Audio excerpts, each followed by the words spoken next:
Usamos el aire solo para respirar. Solo para respirar. Atravesamos las redes a máxima velocidad. Máxima velocidad. Llegamos a cada punto del planeta. A cada punto del planeta. Somos Radio Sónica, la radio más escuchada de Internet.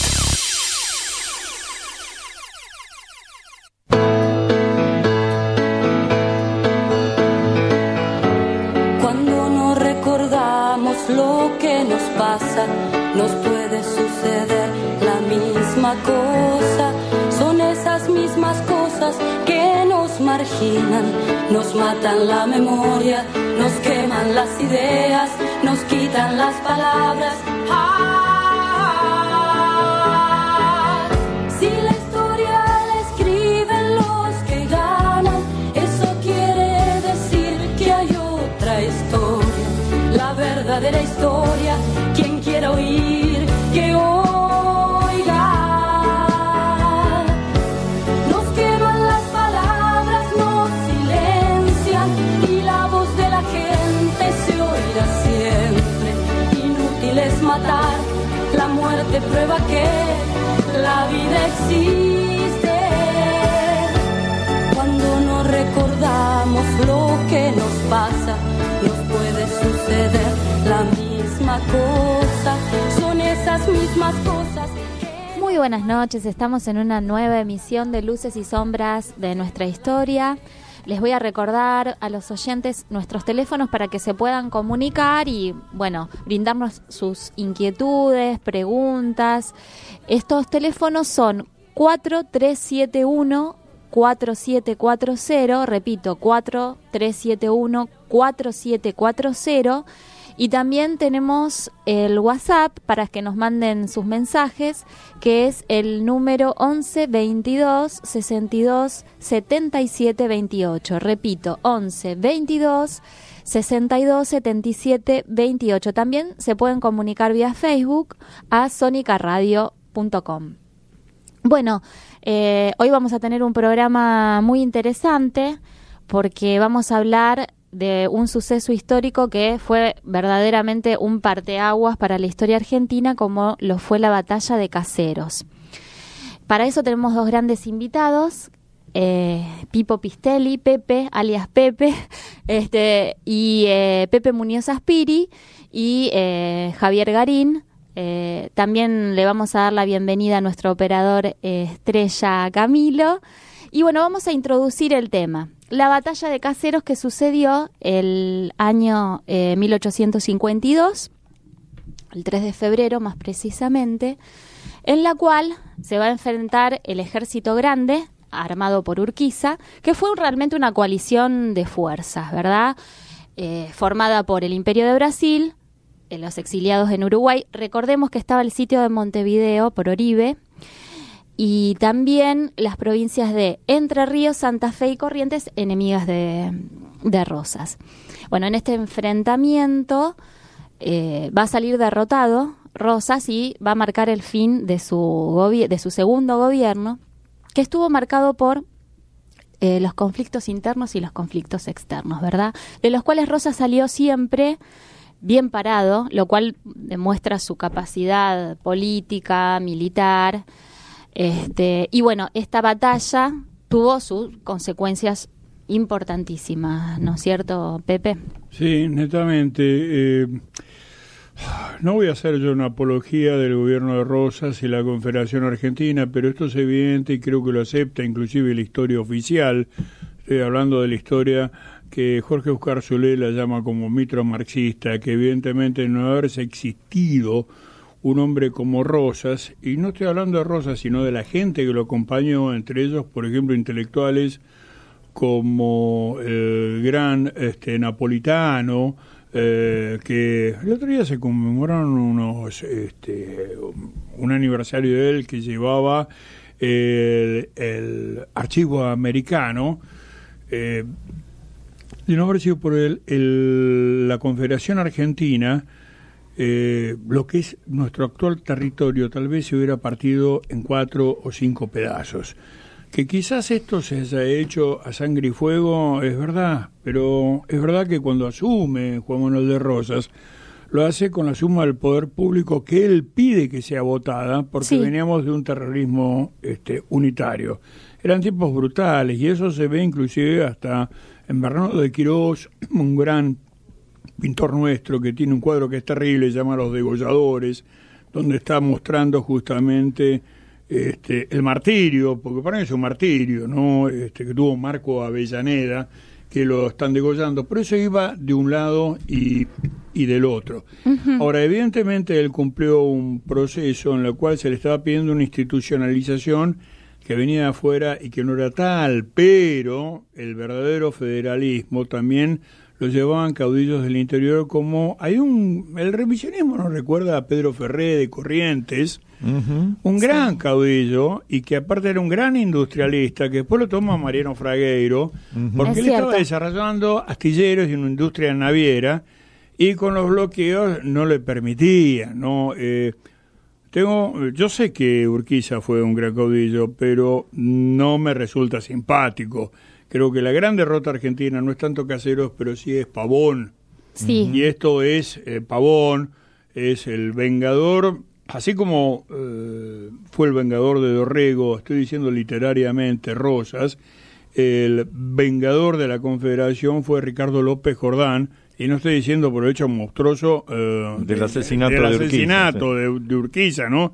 Que le pone un cartel que dice Juni gran puta, traidor al Partido Federal. Dice que nada, mandan una pelea contra los porteños, o contra los brasileños, que aparte en Caseros no era tanto Brasil el que venía, sino que había una enorme tropa mercenaria de origen alemán, que eran prusianos. Eso no lo sabía. Entre los cuales estaba Bullrich.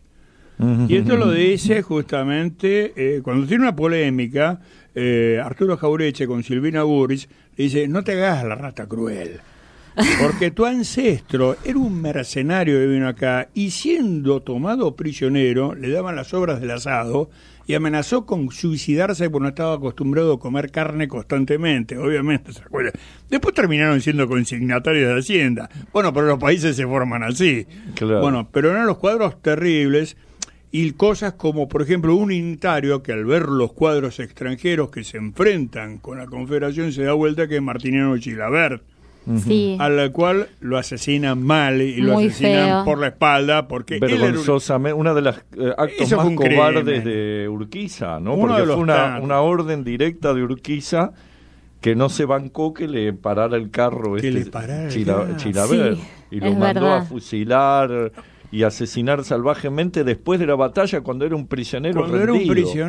era un prisionero, y cuando en Pavón, cuando él tiene que entregar, después de un manejo que hacen en la logia de Arroyo de la China, que actualmente es Concepción del Uruguay, la logia masónica le dijo: vos entregás esto a Mitre, le dice Ricardo López Jordán: mire, ya los estamos a punto de reventar, de la orden.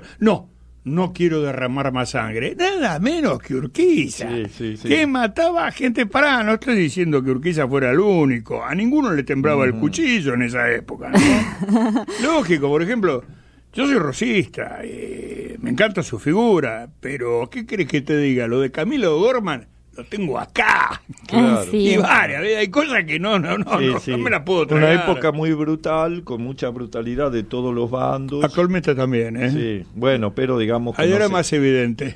Claro, está un poco más disimulada la cosa. Hay que decir que Rosas era un hombre de orden, ¿sí? Como tantos otros.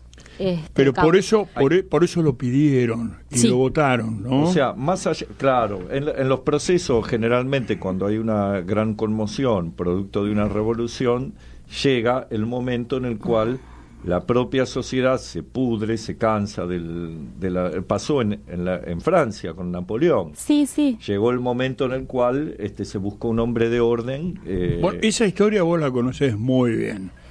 Vos has estudiado profundamente la historia francesa. Cuando ya viene todo el desorden después del terror y todo esto, sí, claro. surge el tenientucho Bonaparte, viene el directorio, todo esto, y finalmente la gente le deposita a Napoleón, nada menos. Pero curiosamente este proceso lo anticipó el propio San Martín, que en algún momento planteó que si se seguía por el camino de la anarquía, cuando digamos estaba, porque San Martín también era un hombre de orden, cosa Bueno, que Exacto. se olvida. iba a coincidir con con Marilina. San Martín también era un hombre de orden, y San Martín... Belgrano era un hombre de orden no, también. Absolutamente. San Martín se va de Boulogne-sur-Mer, que estaba viviendo en una casa muy linda, que la tenemos acá, la representación, pero se quiere ir a Inglaterra, porque viene todo el despelote, por llamarlo de una forma muy, muy pedestre, ¿no?, de la Comuna de París, y dice, esto es un batuque que no lo para nadie, y se va a Inglaterra,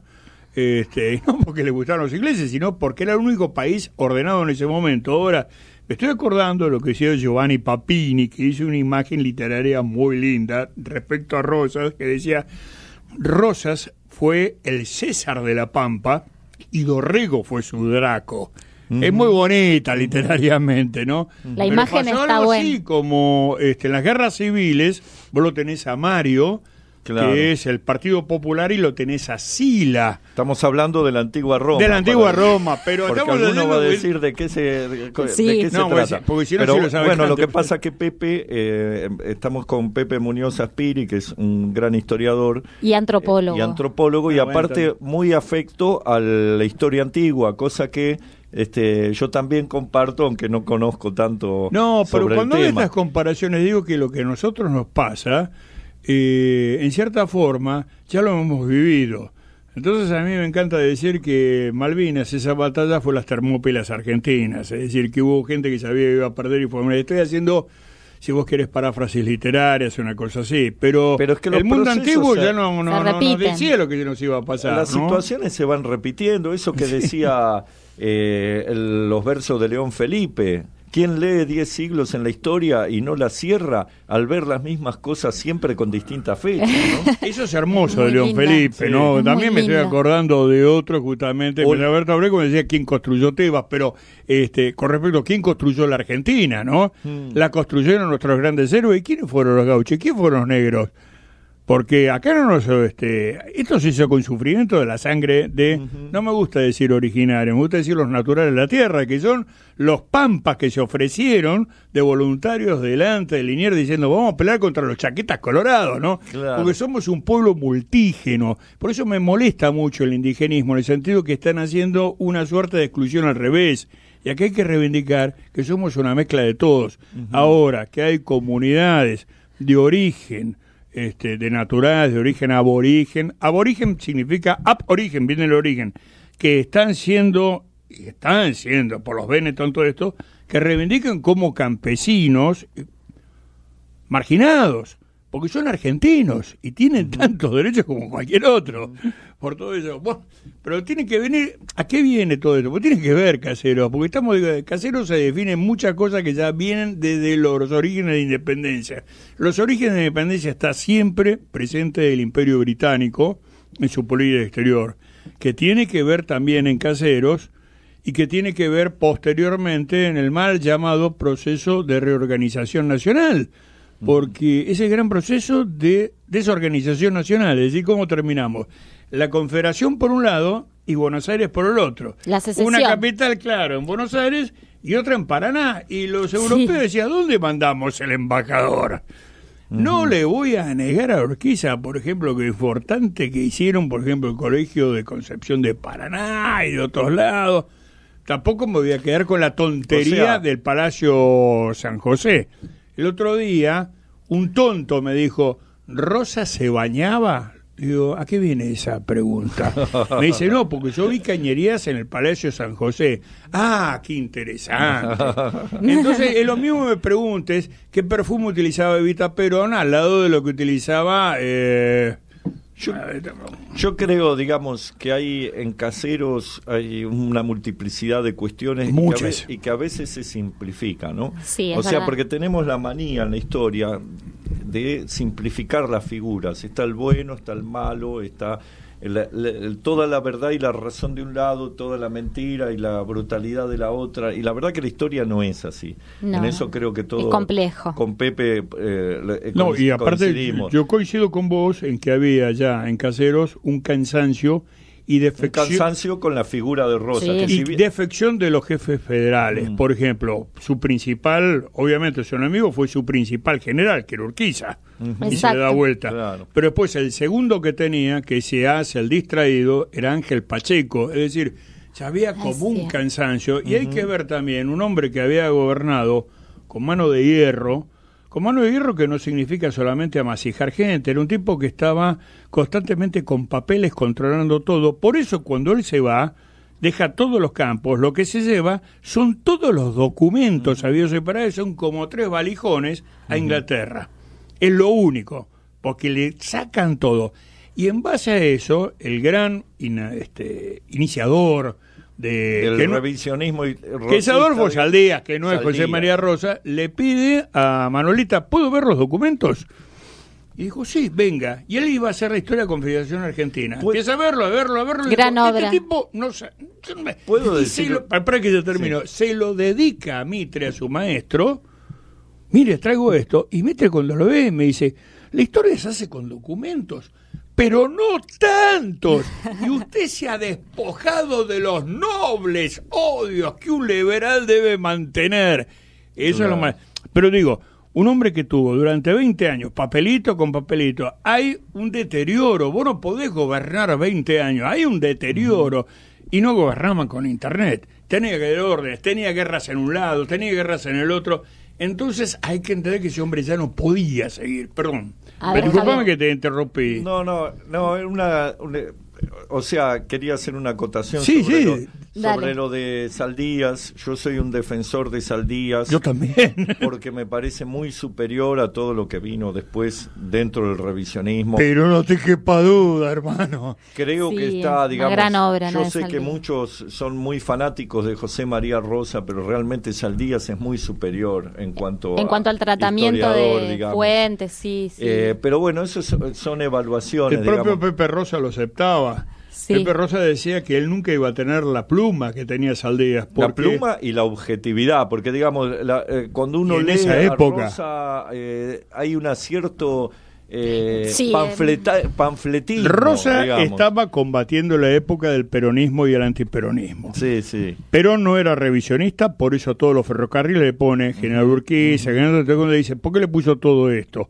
Porque él se hace revisionista. Después le habló a Rosa en el exilio. Claro. Dijo, ya bastante me cuesta pelear contra los vivos, no me voy a pelear contra los muertos. Ahora, lo interesante, y yo coincido con vos, es que Saldías lo hace en el momento que está Mitre vivo, que era su maestro. Había que tener mucho coraje para hacer eso, coraje intelectual.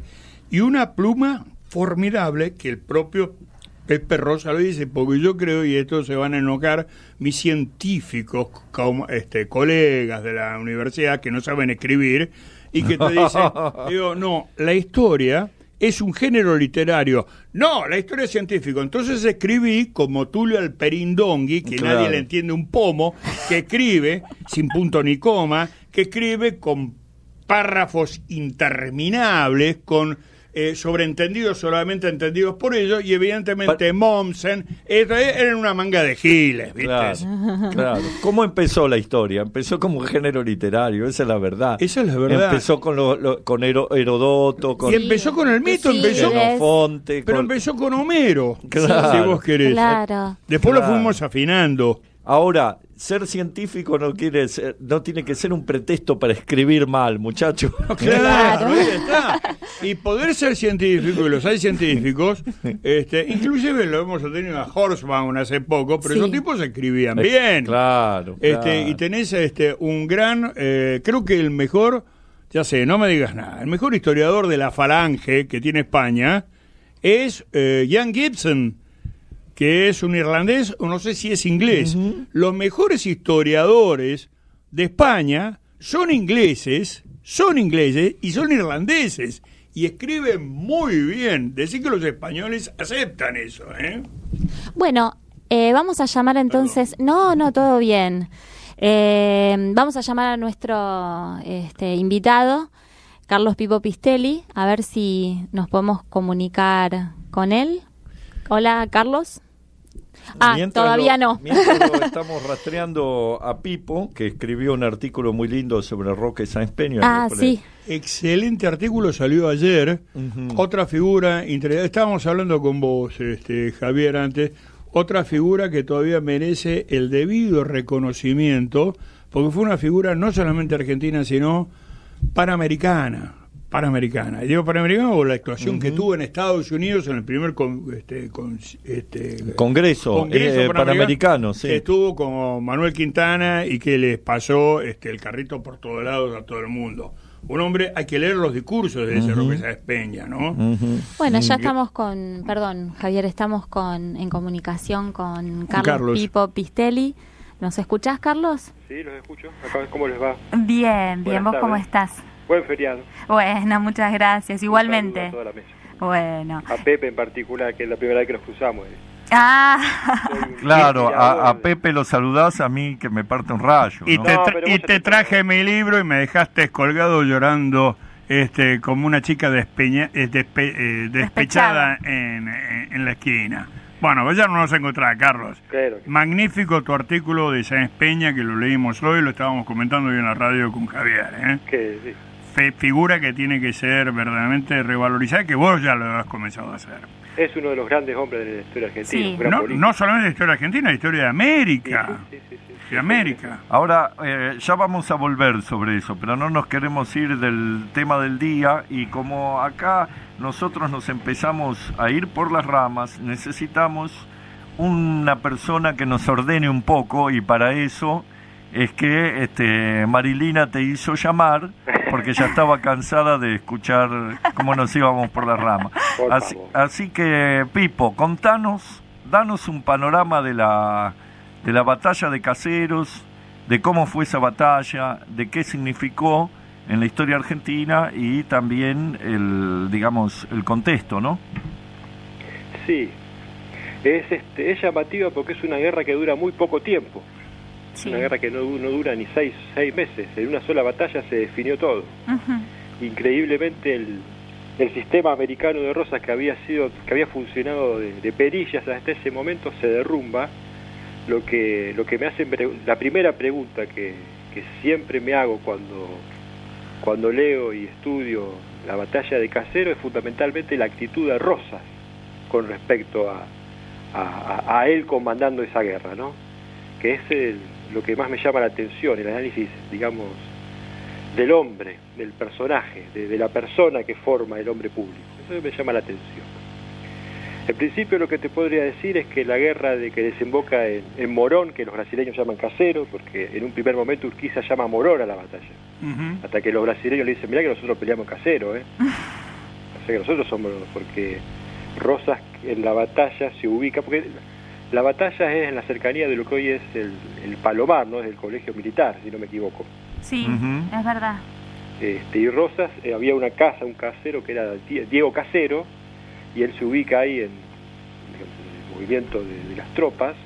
Fue la batalla que más soldados movilizó en toda la historia de Sudamérica, inclusive más de que muchas de las batallas de la guerra de Paraguay, donde fue una de las guerras más sangrientas de la época.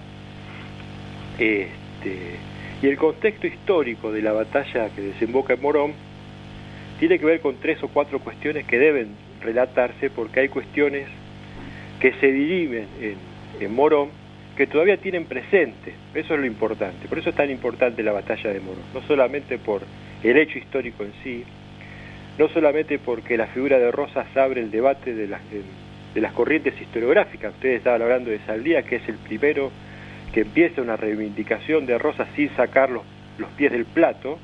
Sí. Pero indudablemente Rosas es el motor que abre el debate historiográfico en la historia argentina.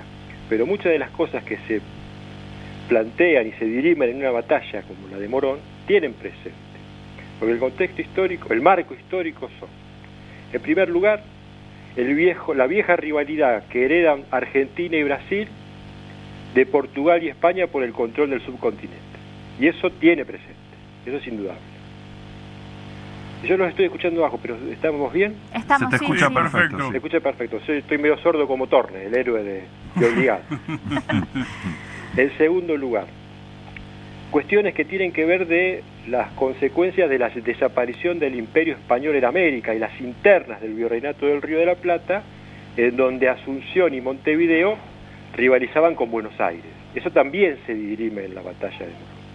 Y la tercera cuestión, un poco más nuestra, el tema de Urquiza, que encarna, más allá del paso que toma llevar a cabo su idea política de decirle a Rosas, che, la aduana, que era la principal fuente de ingreso del país, la tenemos que repartir entre todos. Y Rosas, ¿qué le decía? Sí, la repartimos entre todos, pero la reparto yo. Es decir, el viejo conflicto del litoral con la hegemonía porteña. Pepe mencionó a Pedro Ferré, uno de los extraordinarios caudillos federales argentinos, pero queda del lado en contra de Rosas. Es que aparte, Carlos, el sitio de Montevideo perjudicaba grandemente el comercio, ¿no?, entre estas provincias del litoral y Uruguay, ¿no? Perjudicaba sensiblemente a Santa Fe, porque tanto Urquiza como Corrientes, al ser frontera del país, jugaban con el contrabando. Una de las razones, por ejemplo, de la guerra, según inclusive algunos hombres públicos de la época cercanos a Urquiza, no nosotros los revisionistas que lo podemos criticar a Urquiza por traidor, vendepatria, vendido a los brasileños, que decían, Urquiza finalmente decidió romper con Rosas porque no le permitía el tema del contrabando del oro con la plaza de Montevideo. Lo dicen los propios hombres cercanos a Urquiza, o sea que nosotros agarramos esas palabras para asesinarlo, pobre castellano. Pero evidentemente la vanidad de Urquiza y su gusto por el dinero movieron un poco las cuestiones políticas. Pero digamos, también. Eso es como un motivo individual, pero acá hay un trasfondo mucho más amplio, porque digamos, la codicia de un tipo no puede decidir primero un pronunciamiento, un alzamiento y después una derrota como la que sufrió Rosas. Evidentemente acá hay un trasfondo mucho más profundo. Yo, conociéndote como un gran admirador y reivindicador de Estanislao López, algunos sostienen la hipótesis de que sí, contrafáctica por supuesto, de que si no se hubiera muerto, Estanislao López posiblemente se habría alzado contra Rosas antes que Urquiza, porque estaba muy desconforme con la política de Rosas, con el tema de la aduana y de la navegación de los ríos, ¿no? Claro, es posible. Pero acá, digamos, lo interesante de tratar la batalla de Caseros y los años posteriores a Caseros, más allá de la actitud de Urquiza, como planteabas vos, que yo lo planteaba como desde como se estudiaba la historia antes, ¿no?, el individuo que conduce al pueblo, es la actitud de los entrerrianos, que es más interesante de debatir. Porque vos fíjate que Urquiza va a la guerra contra Rosas, del lado de los brasileños, nada más y nada menos. Luego en el 59 va a la batalla de Cepeda y finalmente la batalla de Pavón. Y en ninguna de esas guerras, cuando Urquiza hace el pregón, muchachos, vamos a la guerra, que hay que liquidar a los porteños, los entrerrianos se suman todos. Contra Buenos Aires, vamos. Ahora, cuando él intenta, en el 65, convocar a los entrerrianos a la guerra contra el Paraguay, los entrerrianos se les desbatan. Entonces la pregunta es, ¿por qué para el pueblo entrerriano el enemigo es Buenos Aires y no Paraguay? Es muy interesante. Ese es el meollo de la cuestión, en realidad. Una de las cuestiones que podemos debatir a largo, ¿no? El tema de el espíritu provincialista de nuestro pueblo, si contribuye a no poder definitivamente establecer el ser nacional, el famoso ser nacional. O sea, ¿qué significa ser argentino? Si para los entrerrianos el enemigo es Buenos Aires y no el Paraguay.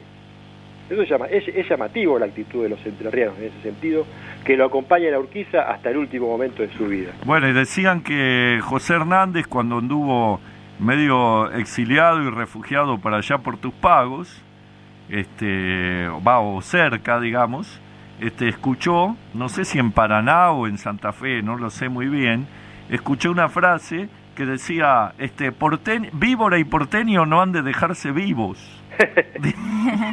Y es así. Es decir, que el odio que despertaba la política de Buenos Aires, independientemente de su conductor circunstancial, ya era bastante grande en el litoral y bueno, tal vez en otras provincias o en otras regiones no tanto, pero en el litoral se sentía mucho. El litoral se sentía mucho, sí. Pero también es extraña la actitud de los gobernadores federales de la Confederación. Porque si nosotros como historiadores planteamos que se jugó en Caseros la existencia de un país, tanto nosotros como los brasileños, porque los brasileños también decían, si Rosas nos ataca, sonamos. Por eso el intento de convencerlo a Urquiza de que se pase de bando. Porque no podemos perder el contexto de la guerra de Morón. Es una guerra del imperio brasileño contra la Confederación Argentina, donde el principal jefe de la Fuerza Nacional se pasa al Brasil. No se puede perder de vista ese dato, ¿eh? Bueno, esa es una interpretación, digamos, que pero bueno, se puede plantear así. El contrarrelato también se puede plantear no como una guerra civil en la cual Urquiza se alía con los brasileros, digamos. Claro, y no queda bien claro qué es ser argentino entonces en ese momento, porque eso es la pregunta que nos podemos hacer. Y aparte si a está los no les importó unirse al Brasil contra Buenos Aires, si es que Rosas solamente representaba a Buenos Aires. Por eso yo te decía recién lo de la actitud de los gobernadores, que hasta diciembre de 1851 le mandan diputados a Rosas para elegir los jefes supremos de la Confederación, y cuando se enteran que Rosas fue derrotado en Caseros, bajaron el cuadro de don Juan Manuel y pusieron el de Urquiza, pero así como se sacaron la chaqueta rápidamente. Es recurrente en nuestra historia eso, ¿eh? Eso no tiene nada de raro. Es recurrente en nuestra historia. Es recurrente, es decir, hasta qué punto estos tipos, por mantener el poder, no les importa quién gobierna a nivel nacional, o hasta qué punto estos tipos que son gobiernos provinciales les importa solamente su terruño y no tanto la construcción de algo que podemos denominar el ser nacional o el Estado nacional o la República Argentina, como ustedes quieran denominarlo. A ver si todo eso se conjuga. A ver si podemos llegar a un acuerdo entre estas distintas visiones, a ver si ustedes están de acuerdo. Por ahí lo que voy a decir es una barbaridad. Me parece que lo que podemos rescatar de Rosas, como bien decía Pepe, es el papel que él jugó para impedir la disolución del país en medio de una guerra civil. Más allá, y para tratar de conservar la integridad territorial, porque eso hay que reconocérselo, digamos. Uno puede no simpatizar con la figura de Rosas, pero hay que reconocer que el tipo estuvo siempre tratando de conservar la integridad territorial, incluso con el Paraguay, el cual nunca reconoció. Es cierto, es cierto. Entonces esto es algo que hay que reconocerle. Yo creo que la defensa de la soberanía, ni siquiera la Academia Nacional de la Historia, que es mitrista, se lo ha cuestionado. Le han cuestionado otras cosas, no trajo una constitución ni nada por el estilo. Pero lo que es la defensa de la soberanía como tal, nadie se lo puede discutir. La soberanía y además la integridad territorial. Que se siga disgregando lo que ya... y después después vino con la fantasía que él quiso vender las Malvinas y todas estas cuestiones. No, él siempre tuvo quejas permanentes a los Estados Unidos con respecto a lo que había sido en 1832, el ataque pirata, la fragata Lexington, y sin embargo los propios norteamericanos, no recuerdo en este momento en qué diarios, pero hablaban de él y lo trataban como el gran americano. El gran americano. Bueno, en Europa también. Claro, no, ahora americanos le dicen a ellos, a Brad Pitt, a todo boludo, ¿viste? Pero lo trataban como el gran americano, como el tipo que tiene una concepción continental, ¿no? Más allá de su política interna, lo que vos quieras. Pero más allá de que Inglaterra y Francia estuvieron en guerra con el gobierno de Rosas, en Inglaterra y en Francia lo reconocían. No, lo respetaban. Lo respetaban, digamos. Pero eso se debe justamente a uno de los hombres más maravillosos de nuestra historia, hasta el momento no suficientemente reconocido, que fue uno de los grandes cancilleres, que fue don Felipe Arana. Felipe Arana tuvo una política exterior formidable, verdaderamente. Se le debe a él, yo estaba hablando justamente al archivo amigo Pedro de Ángelis y después justamente al hermano, a Manuel Moreno, un diplomático formidable. Es decir, él tuvo la fortuna de tener colaboradores también impecables. Bueno, ¿no? sí. Impecables. Pero digamos, por un lado tenemos esta fortaleza de Rosa, por el otro tenemos lo que a mí me parece que explica que haya pasado Caseros, que dejando de lado las ambiciones de Urquiza, estos son elementos secundarios, digamos, que tienen su importancia, pero digamos que no explican el proceso. El hecho de que Rosas, primero que era como bien decía Pepe hoy, un gobierno ya muy desgastado, muchas décadas en el poder, y un hombre desgastado, y también una política desgastada, que era una política en la cual él había defendido los intereses del país, pero también había defendido fuertemente los intereses de Buenos Aires, y que esto lo había llevado a ese enfrentamiento con sectores del litoral, o a la indiferencia que pudieron tener los gobernadores que vos mencionás, Pipo. Sí. Porque, digamos, yo creo que todo esto era algo que se veía en ese momento, se notaba en ese momento que era el tiempo en el cual Rosas se estaba desmoronando. Y el propio Rosas lo sabía. Claro, exactamente. Porque volviendo a cómo iniciamos la charla, a mí me llama la atención el Rosas irresoluto de esos años de la guerra. Porque tanto Mansilla como Oribe, Mansilla que todavía seguía siendo el jefe de la custodia del Paraná, y Oribe, que era el presidente legal en Uruguay, le dicen, antes de que Urquiza se arme, ataquémoslo. Y Rosas demora las respuestas, como que no toma la resolución que había tenido y que había sido su característica. Tal vez estaba también, entran a jugar también cuestiones psicológicas que uno no puede... Me parece que sí. Yo creo que perdón, Carlos, que Rosas nunca pensó que Urquiza iba a encabezar la rebelión contra él. Yo creo que no se lo esperaba. Sí, por ahí lo subestimó, o por ahí estaba íntimamente cansado y derrotado psicológicamente. Pero ¿no? inclusive en Southampton, en la oficina que él tenía en su ranchito, que tenía ahí, estoy diciendo ranchito, no alegóricamente, él tenía un pequeño sillón, y cuando la gente iba a visitarlo, dice, no se sienta ahí, no se sienta ahí. Ese es el sillón que se va a sentar el general Urquiza cuando venga a hablar conmigo. Él estaba esperando esto. Lo que pasa es que Urquiza le manda una carta diciendo, la verdad que yo me mandé un moco con usted, estoy hablando obviamente metafóricamente. Yo me mandé un moco con usted, porque también hay una cuestión de Urquiza que se da cuenta, claro, estos grandes hombres, y que se dejó llevar por la ambición, sí. O por mil cosas, no me di cuenta, que eso lo que es la soledad del poder. La soledad. Cuando vos tenés esa soledad del poder y sos tan poderoso, te obnubila y no ves ciertas cosas. Y la personalidad de Urquiza era un tipo que era un señor feudal, padre de 125 tipos, que se hace... sí, pero es verdad. Es sí. verdad. Una concesión, sí, se hace un palacio como San José, que afortunadamente lo tenemos. Un palacio donde está la cara de él hasta en el fondo de los platos. Cuando terminabas de tomar la sopa, vos eras un invitado en el palacio, terminabas de tomar la sopa y aparecía el retrato de Urquiza en el fondo del plato. Eso también es una definición psicológica también, que era propio de los caudillos de la época, ¿no?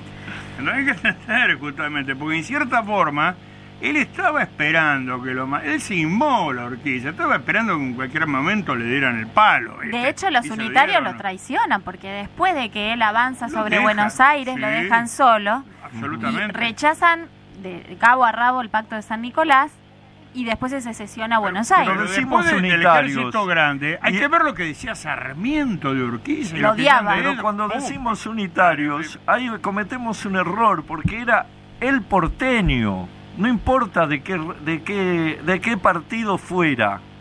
Puede ser. O sea, ahí había una unidad en tratar de sacarse de encima al cualquier dirigente que viniera del interior. Claro. Y después vemos los localistas porteños que decían que eran federales y eran y estaban absolutamente en contra de unirse bajo a la Confederación bajo el gobierno de Urquiza. Por eso es el Estado de Buenos Aires, ¿no? Sí. Y ese Estado de desorganización nacional, el Estado de Buenos Aires por un lado y la Confederación por el otro, que los europeos decían, ¿dónde mandamos al embajador? ¿A Paraná o a Buenos Aires? Bueno, eso demuestra justamente una mentalidad aldeana, verdaderamente municipal, que tenía la gente de Buenos Aires. Y antinacional, sí. Ellos no tenían concepto de nación, ellos tenían un concepto portuario, verdaderamente. Sí. Por eso siempre digo, yo soy porteño, pero no portuario. Porque sigue existiendo esa mentalidad portuaria, ¿eh? Sí, Pepe, inclusive hay gente que viene del interior. Perdón. Sí, Pepe, dale. Yo te agregaría que o sea, para no hacer antiporterismo barato, ¿no? No, yo no estoy haciendo antiporterismo. Yo estoy diciendo que me parece que ese mismo espíritu comunal y vecinal que tenían en Buenos Aires también existía en las provincias. Ah, no, y anda a ver a Salta en este momento. Ahora. Anda a hablar al Club 20 de Febrero. Pero pelotudo, pero no quiero imitarlo, ¿no? Con todo mi cariño a los salteños amigos. Es decir, a Opalandia, como le digo yo. ¿Pero por qué esa agresión a los compatriotas de Salta? Porque los porteños, los salteños dicen eso Opalandia. Perdón, no voy a estar de acuerdo porque tengo muchos amigos de allá que son un fenómeno. No. Ya sé que son un fenómeno, más bien, hombre. Y eso se ríe, porque me lo dijeron ellos a mí. Vamos a despedir a Carlos, si quieren hacerle alguna pregunta más. Para no cansarlo, porque si no después no lo vamos a poder llamar más porque va a decir estos me cansan de tanto No, un poco una síntesis, Pipo, de la visión que vos tenés de esa batalla, digamos ahora de las consecuencias que tuvo. ¿Cómo lo ves eso? Y yo creo que ahí la importancia histórica de Rosas aparece, eso lo dice Hipólito Yrigoyen, con la ausencia de Rosas del territorio. Y a mí me hace reír una anécdota del almirante Hodam, o no sé cómo se pronuncia, que fue el jefe naval de la guerra de Obligado, Punta Quebracho, Tonelero, etc. Sí. El tipo se vuelve a Londres, pone las patas en la palangana, se pone al día con la Herbus, se tuvo un bizcacho, y le dicen tenés que volver a Buenos Aires, porque tenemos que firmar un tratado económico con Paraguay. Y el tipo dice, ni en pedo, vuelvo allá, está Rosa. No, quédate tranquilo, que a Rosa lo tenemos en Southampton. ¿Qué? Sí, está acá. Terminó Rosa. La puta madre, dice, bueno, increíble, ese hijo de puta que nos ganó. ¿Cómo pasó? Bueno, anda y arregla con los paraguayos. El tipo vuelve, y es increíble, porque el tipo no termina de poner los pies en el Río de la Plata, que se le aparece un emisario del Estado de Buenos Aires, que pide que Inglaterra auspicie la formación de la República del Río de la Plata, artículo que escribe el general Mitre años después y sospechosamente desaparece de la bibliografía argentina. Claro. Un artículo donde Mitre dice nosotros somos la República del Río de la Plata, como qué curioso, ¿no? Y desaparece, misteriosamente. Qué curioso la actitud de Mitre, y eso lo revela también como lo sinvergüenza que fue. Porque él después se presenta como el jefe del Partido Porteño Nacional. Claro. Y en ese momento estaba defendiendo la secesión y la disgregación de la nación, ¿no? No respondía a las órdenes de la logia, es decir, porque la logia también, justamente, en la Rocha China, en Concepción del Uruguay, la que le han dicho a Urquiza, retírate, cuando Pavón la tenía ganada. ¿Y por qué se retira contra la caballería? Pues fueron cosas de la logia. No quiero caer en nada conspirativo, Illuminati, logia, extraterrestre, los expedientes secretos, pero eso sí existía verdaderamente. O sea, durante cerca de casi 10 años, Buenos Aires hizo la Gran Barcelona, la Gran Puigdemont, que no pudo hacer el payaso de Puigdemont, no lo pudo hacer en España, pero acá estos sujetos lo lograron hacer en la provincia de Buenos Aires y la convirtieron en un estado independiente. Muy bueno. A los entrenos también les pasaba. A los entrenos también les pasaba. No solamente en Urquiza, sino que cuando son derrotados en una de las levantamientos jordanistas, José Hernández, nada más que José Hernández, nada menos, le escribe una carta al emperador brasileño diciendo: esperamos el concurso de su majestad para auspiciar la formación de la República Mesopotámica. Sí. Es decir, ahí está hay cosas que la verdad que dan vergüenza, ¿no? Ahí está la lo siento por José Hernández, que es un... Exacto, ahí está la importancia de Rosas. Sí, bueno. Podemos acusarlo de 20.000 cosas. 20.000 cosas que antes de él y después de él todos hicieron. Sí. Todos hicieron lo mismo. Pero indudablemente que mientras Rosas estuvo en el poder, la Argentina... tuvo un patriotismo que lo reivindica, digamos. Exactamente. Como lo reivindica, más allá de todos sus errores que pudieron haber tenido, a tipos como San Martín, como Belgrano. Exacto. Se equivocaron siempre, muchas veces, pero había algo que los reivindicaba por sobre todo, que era ese patriotismo. Una esencia de Argentina. Y además, perdón que digas, pues creo que ustedes ya me tienen que despedir, porque nos estamos olvidando en todo este tema de un actor fundamental de estos tiempos, que es Calfulcurá. Que es Calfulcurá, porque Calfulcurá hasta ese momento había pactado con Rosas, bueno, todo tranquilo, un estado, bueno, yo no te invado, vos no me ataques, se entera del resultado de la batalla, destruyó Bahía Blanca, el hijo de puta.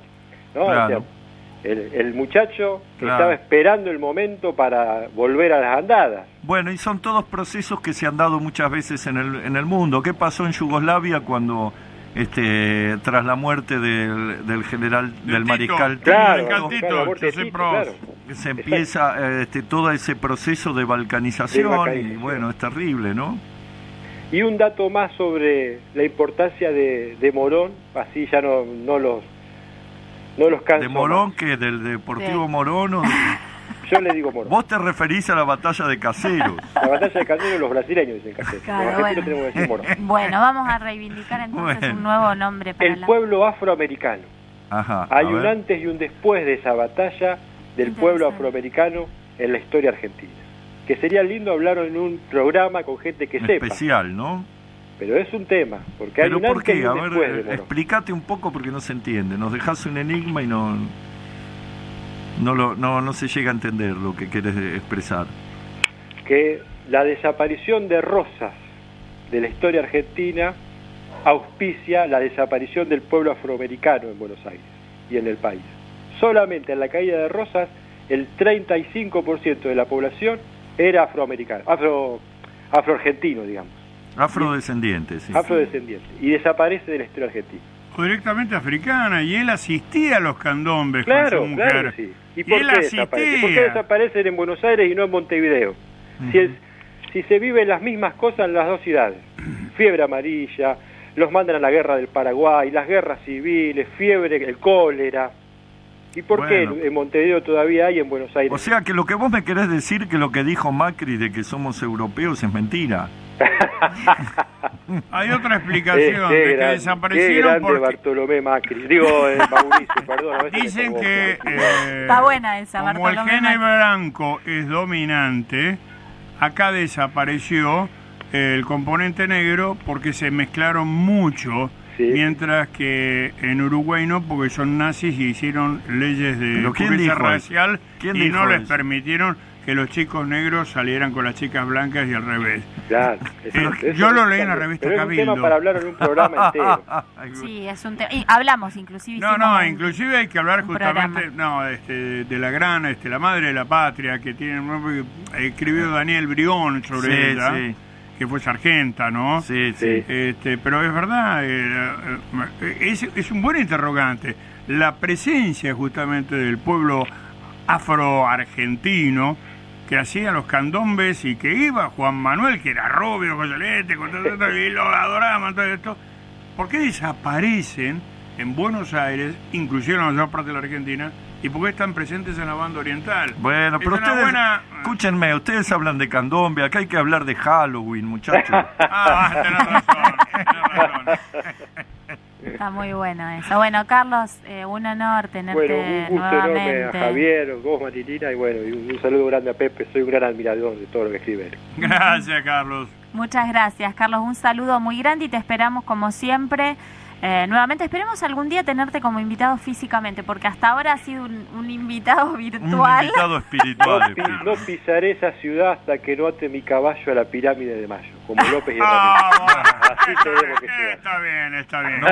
No vas a poder Caudillo atar tu caballo. litoraleño, si yo pudiera. Bueno, tenés que, te vamos a convocar para hablar de Roque Sáenz Peña, que la verdad que es un tema Ese es un tema. re apasionante. Temazo. Ese es un tema poco tocado. ¿Qué querés decir? ¿Que hoy tocamos un tema de No, cuarta? no estábamos, no estoy diciendo, pero digamos que es más conocido. Pero Roque Sáenz Peña es poco conocido y es fundamental, porque aparte tiene, vuelvo a decir, Roque Sáenz Peña, no solamente a nivel argentino, sino panamericano, ¿no? Y es una vida novelesca, es un personaje de Salgari, verdaderamente. Un tipo al cual la oligarquía no lo reivindica porque lo consideran que fue responsable de que hayan perdido el poder. Y los Nacan Pop lo Y los- consideran un oligarca. Claro, y los Nacan Pop lo tratan de oligarca y no estudian lo que realmente representó Roque Sáenz Peña. Por eso el artículo que vos escribiste es muy bueno. Razón de más para levantarlo, justamente. Bueno, queda invitado entonces, Carlos, para hablar de de Roque Sempeña. O sea que puede haber oligarcas buenos, ¿no, Sí, Pipo? sí, Pinedo, el actual Pinedo.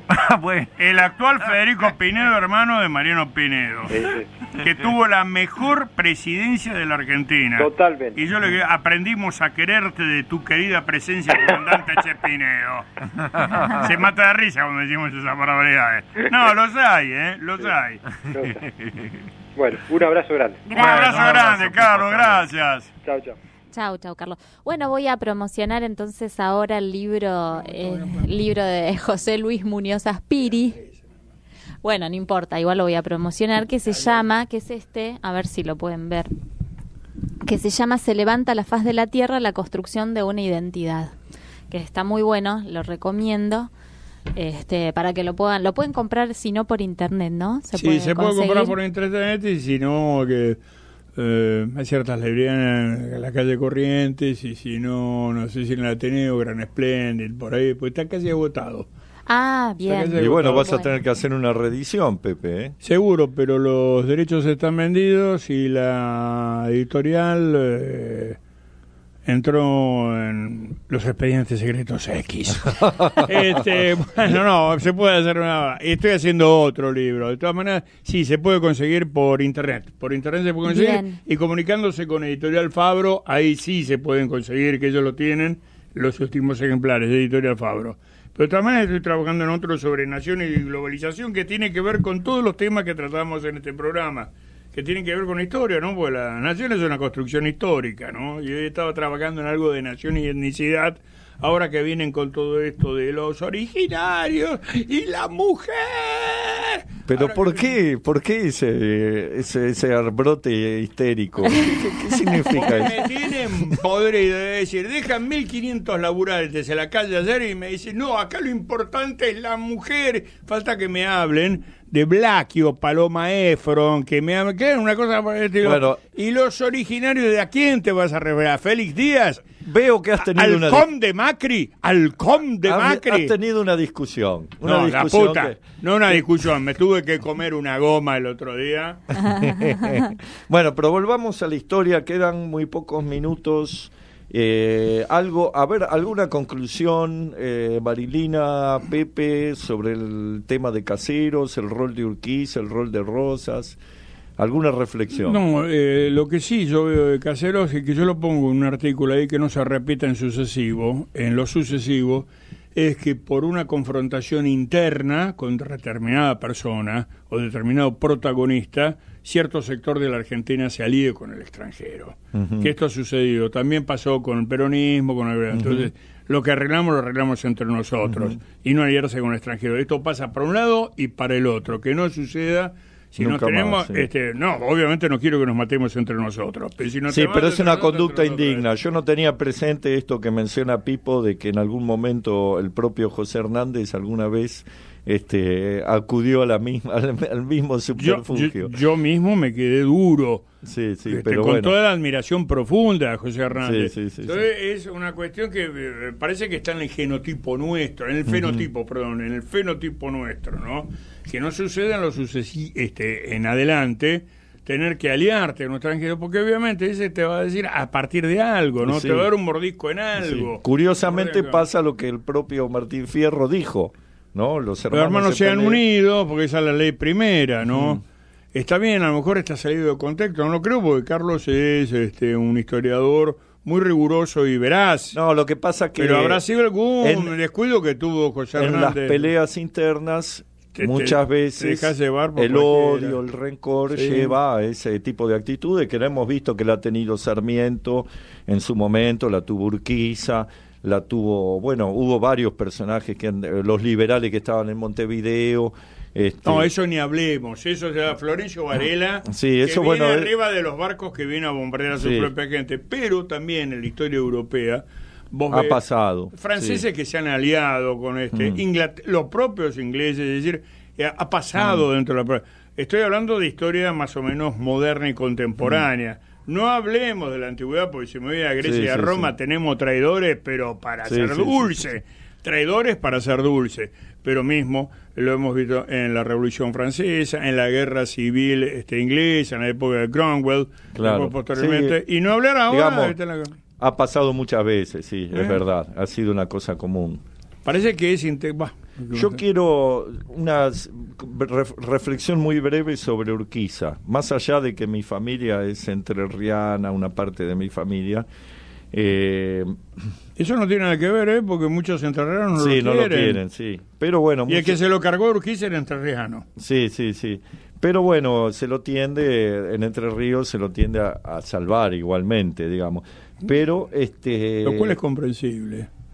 Yo lo que quiero señalar es, no es una figura de mi agrado, diría que es de mucho desagrado, porque es un personaje personalmente bastante repulsivo. Personalmente, sí. Sí. Ahora, hay un rol que trató de jugar, porque siempre, digamos, el ser humano en alguna parte buena tiene, ¿no? Sí. Hay un rol que trató de jugar Urquiza que es reivindicable, que es justamente cuando intenta llevar adelante en el proceso de la Confederación Argentina, después de la batalla de Caseros, él intenta reorganizar el país bajo la Constitución y se encuentra con toda la resistencia que le ejerce el Estado de Buenos Aires, al cual no pudo en un principio someter y después termina pactando o rindiéndose, no sabemos bien cómo fue el misterio de la batalla de Pavón, una batalla que militarmente podría haber ganado y la termina perdiendo. Pero digamos, creo que dentro de, nosotros hablamos luces y sombras, si podemos poner dentro de las luces, digamos, de la figura de Urquiza, algo es por lo menos haber intentado en algún momento una cierta reorganización del país bajo nuevas condiciones, ¿no? No solamente eso, sino también un impulso que tuvo a las ciencias y a la educación, el Colegio Normal de Paraná, y sobre todo a partir de Urquiza, y se da la figura de uno de los grandes paleontólogos argentinos, que se llama don Pedro Scalabrini. Lo que pasa es que él le mandaba todo a un discípulo que tenía, se llamaba Florentino Ameguino, que se quedó con la fama. Y otra de las cosas, uno de los grandes científicos argentinos, don Pedro Scalabrini. Pero el hijo se le llevó toda la fama, que es Raúl Scalabrini Ortiz. Bueno, pero estoy diciendo con esto, porque también está en Gualeguaychú, el que yo llamé justamente un argentino nuevo de la Patria Vieja, una serie de científicos que se formaron durante el gobierno de Urquiza y con el impulso que él los bancaba, muchos de los cuales vinieron del exterior y otros que participaron en la conquista del desierto. La conquista del desierto la podemos jugar por otros lados. Estoy hablando justamente de todos. Osvaldo Mañasco me está refiriendo, un hombre importantísimo. Yo siempre digo, es un argentino nuevo de la Patria Vieja. Es cierto, figura olvidada y Osvaldo muy Mañasco importante. fue un tipo maravilloso. Bueno, bajo la sombra de Urquiza, o el gobierno de Urquiza, se da el nacimiento o el desarrollo de esta gente. Pues todos tenemos algo bueno, ¿eh? Se nos está yendo el programa. Uy, perdón. Ya Camilo nos está echando del aire, así que les mandamos un gran abrazo a nuestros oyentes. Esperamos que les haya gustado el programa de hoy. Y bueno, muchas gracias, Pepe, de nuevo por participar. Gracias a ustedes, como siempre. Muchas gracias por ustedes. Hasta el lunes que viene.